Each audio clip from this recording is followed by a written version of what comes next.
একটি নয়, দুটি নয়, খুন হয়েছে লক্ষাধিক। নরপিশাচের রূপে বসে আছে এক পিশাচ। আজকের মুভিটি হতে যাচ্ছে খুবই ভয়ঙ্কর। বারমুডা ট্রায়াঙ্গেল নিয়ে ইতিমধ্যেই আপনাদের কাছে একটি মুভি নিয়ে এসেছিলাম। ওটাকে ভয়াবহ এই মুভির রহস্যময় ঘটনা নিয়ে আজকের শুরু করতে যাচ্ছি। সাল 2012,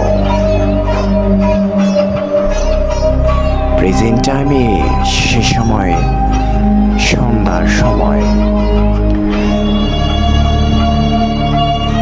FM অন 85 নামে একটি বিমান বারমুডা ট্রায়াঙ্গেল দিয়ে যাত্রার সময় একটি প্রবলেম দেখা দেয়। ক্রু মেম্বার জানতে পারেনি এই প্রবলেম কেন হয়েছিল। তারা এটাকে স্বাভাবিকভাবে উড়িয়ে দিয়েছে। এর সাথেই শুরু হয়ে যায় অত্যাধিক চিৎকার ও আওয়াজের ঘটনা। বারমুডা ট্রায়াঙ্গেল নিয়ে ঘিরে আছে রহনা ও চাহনা, সেটি সবাই জানেন।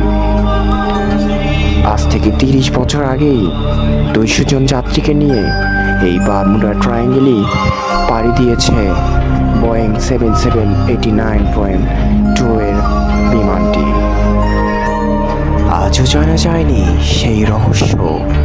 সেই 200 জন ক্রু মেম্বার কোথায় গিয়েছিল তাও জানা যায়নি। বারমুডা ট্রায়াঙ্গেল একটি রহস্যই নয়, এটি হলো একটি মিস্টেরিয়াস হাউস বা মিস্টেরিয়াস এরিয়া বলতে পারেন। সেই 200 জনকে খোঁজার জন্যই পাঠানো হয়েছিল A47 নামে একটি বিমান। শোনা গিয়েছে সেই বিমানটিও কখনোই ফিরে আসেনি।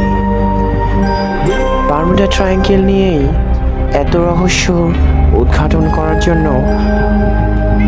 1993 সাল, 1967 সাল ও 2001 সালে পাঠানো হয়েছিল 3টি বিমান ও 4টা নেভি ফোর্স, কিন্তু রহস্যজনকভাবে তার একটিও ফিরে আসতে পারেনি।